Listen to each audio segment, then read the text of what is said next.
Hey guys, it's Eric, owner of Farpoint Farms here in the mountains of North Carolina, and we have another beautiful day here. Pre-spring, we're about a week away from spring, but because the beautiful weather is out here, it's allowed me an opportunity to take this thing back out of the garage and start putting it back together again. This will be part 3 of pour. The 4th part will be reinstallation on the deck, on the mower itself, and of course a test cut, because I mean, what video wouldn't be complete without watching somebody mow the lawn, right? Anyway, the only thing that has changed since we last saw is the paint has dried, and I sharpened the blades. I took the 3rd blade off and sharpened it, and that's where we're going to start. We're going to install the spindles, install the pulleys for the spindles, and then we'll install the blades. Now, last time I was using a 1/2-inch impact gun to reassemble it because there's no rust now going back together. I've got this Cobalt 3/8 air impact gun. I'll be doing a review on it probably later on today, so who knows when that video will show up on YouTube. But it's a good little homeowner grade gun. Don't expect to be pulling lug nuts off of cars with it, but for the work like this, it's perfect, and it's very lightweight. So let's get started. Now, the first thing I'm going to want to do here is get my spindle here, which has new bolts, thankfully. I'm going to take those off. If you remember in the last video, when you take these bolts off, a lot of times they break. Not the mower blade belt, but the spindle bolts. Now you'll see these replacements, while they're still coarse threaded, they're actually they're not self-tapping. Let me get one of them all the way out here. You can see those are just coarse threaded regular bolts with real threads. So if for some reason you ever need to take this spindle off again, it should come off without breaking. So that's kind of nice. Alright, if you recall, we had these plates here that were protectants, so these are going to go like that, and then this will come up from the bottom and we'll hold it in place. So I'm going to do that right now. Yeah, it can be a bit tricky. It's nice to have this up on a stand like this. Sometimes I just have them laying on their side when I have to replace a spindle, or as you've seen in one of my other videos, sometimes I just do it right there on the on the ground with the deck still installed. Let's go ahead and do the other side too, and then we'll tighten everything up. The blades were in great shape, rusty, but very thick, and you can tell high quality blades. They had held a really nice edge after all those years.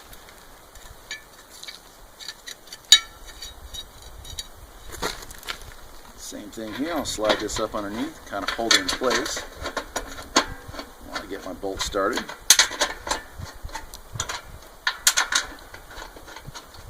Just like so. And we'll take our air gun, I believe that's a 1/2 inch if memory serves.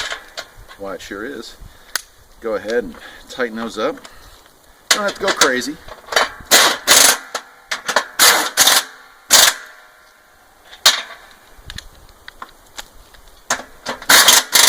Now remember, you had a washer, and it's important to reuse that. Oh, well, what do you know? It came with new ones.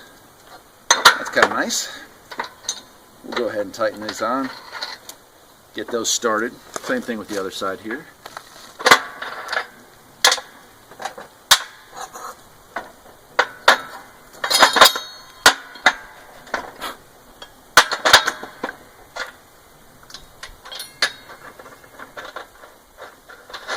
And again, if memory serves, that was a 7/8, so let's see.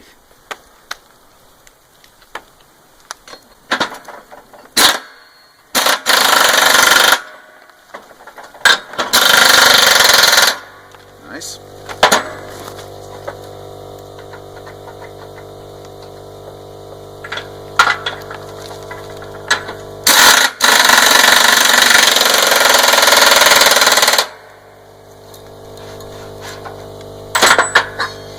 Great. Well, next step, of course, would be to reinstall those mower blades.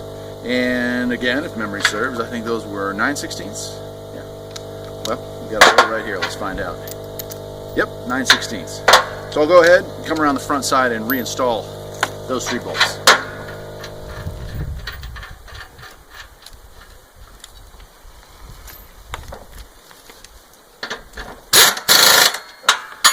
Alright, next up, we have this idler pulley here that needs to be reinstalled, and we'll go ahead and do that. Now this bolt came in through the bottom here, so sat down on top of it.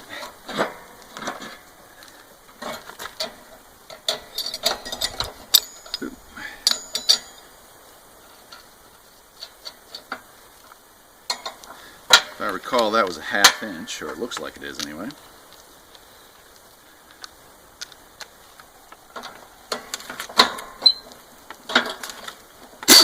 Nope, 9/16.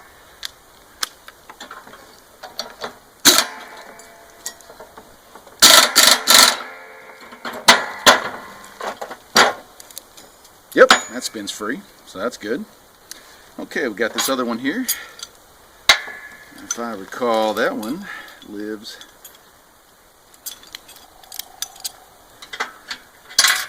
right here.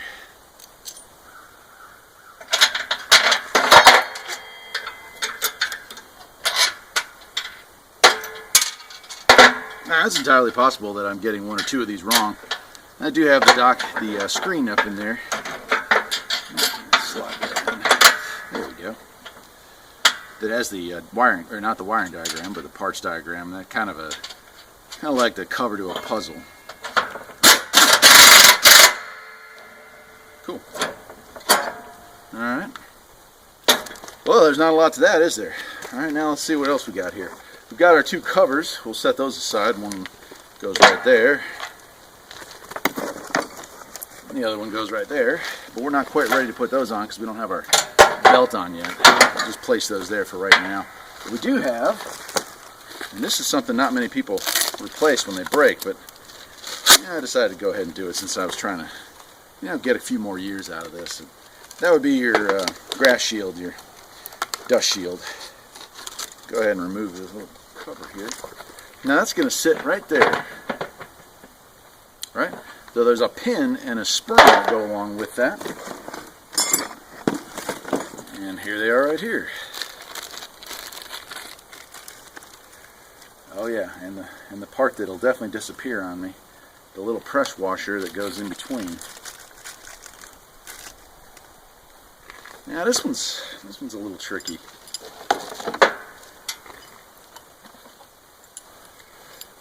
I guess I ought to make sure that I have this lined up. It looks like it could use a slight adjustment. I'm going to go get a pair of pliers so I can adjust this because I don't want that to get bound up. Looks like this one's pulled out a little bit. Be right back. Alright, we'll make some minor adjustments here. Looks like this one here is where the problem's at. Yeah, that looks a lot better. Maybe move this one in just slightly. Let's take a look at that pin. Yep. Just gonna bring that in just a smidge.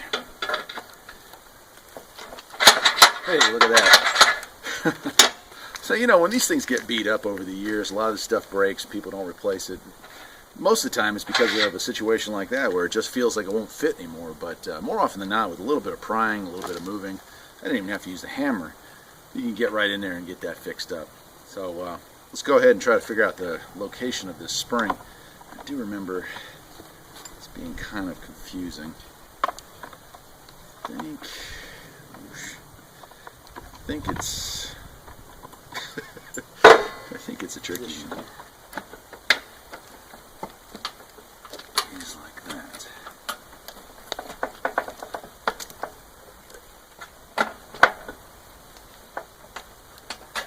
Yeah.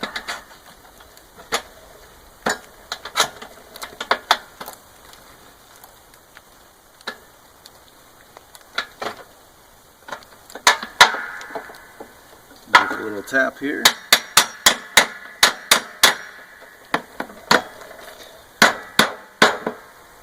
There we go. Well, look at that. So the spring is there to keep that so it pops up, when you hit an object, or it will pop back down when you're done. And run that all the rest of the way through. And then we use this very small clip here. This thing, if I remember from the last one of these I did, it's a bit frustrating. It's a one-way washer, and you want to insert it. If you saw on that rod there, it's a little hard to see, but there's actually a small, and I mean small, indentation on it. You want to ride this clip until it sits on there. The trick is that, well, a lot of times it comes flying out of your hands, never to be seen again. So, especially out here in the gravel, this could get dicey. If it breaks or disappears or whatnot, a zip tie will work just as good. I was just trying to, make it right. So I figured I'd give it one chance. I think I paid less than $1 for this little thing. Okay, I'm going to set these two aside right now. Now we've got some legs to reattach here. We're going to be putting those on. Oh, there we go. Those go on the back here like this, so that I've got the pins, thankfully, I hung on to. These are like your anti-scalp blades. These are actually pretty heavy duty considering. We'll slide those in there.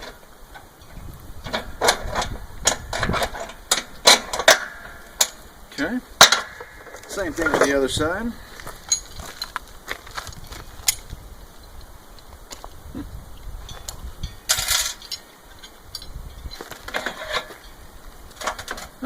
Gonna have to move this in a little bit.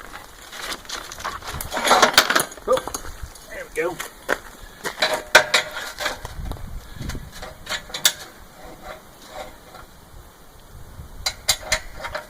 Perfect.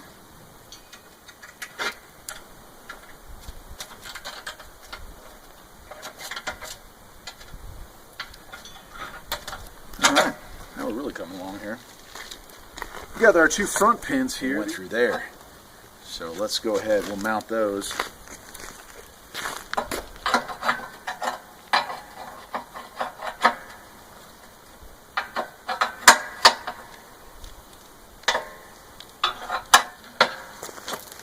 I've run out of parts here in my pile. And this little piece here goes like this. I'll have to move that spring forward to slide that on there. That's that. So that's your like anti-sway mechanism. Your last pins, I've got 3 pins left over. That's perfect. 2 for the front, 1 for here, and then I've got 2 here that I'll have to purchase. And now comes the fun part. All right, drive belt. This is the belt that's going to operate the blades themselves. This is kind of a trick to get in here, but oh, let's see if I remember wires here and pull this spring off because it needs to go underneath that spring.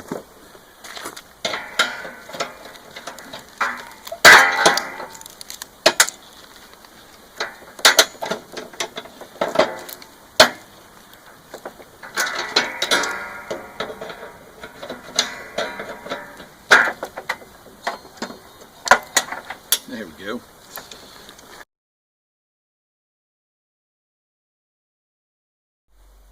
Well, sorry about that, folks, but it looks like last night when I went to edit the video here that the last 10 minutes or so got lost. The battery went dead and it didn't record. So let me get close up here and I'll show you how it all played out. The belt, the gray belt, that's the blade belt. That's all installed. The tension is working nicely. In fact, it was pretty darn hard to get on there. And need to put one little bolt right here, which I forgot to do last night. But my flapper is working good. I got my anti-scalp roll blades. They're looking good. Even got the covers reinstalled. And the only thing that I'm kind of disappointed I didn't do is I didn't realize that that was not part of this replacement bearing here. So I did not paint that. This one's fine the way it is, but that one's kind of a bummer. Then this belt's just sitting here loose for right now until I go ahead and reinstall it onto the mower. That'll be part 4, the final part, reinstallation and a test run. I wouldn't expect that video to be made anytime in the next couple weeks. Probably be end of April, I'd imagine, before that one gets done, because quite honestly, the grass doesn't start growing around here until the end of April. But yeah, sorry that it didn't catch the last few bits of me reinstalling this stuff. But you get the general idea. That is one mostly restored mowing deck, and hopefully it'll hold up well. Time will tell the tale. Until then, I am Eric, owner of Farpoint Farms. Hope you enjoyed it, and I'll see you next time.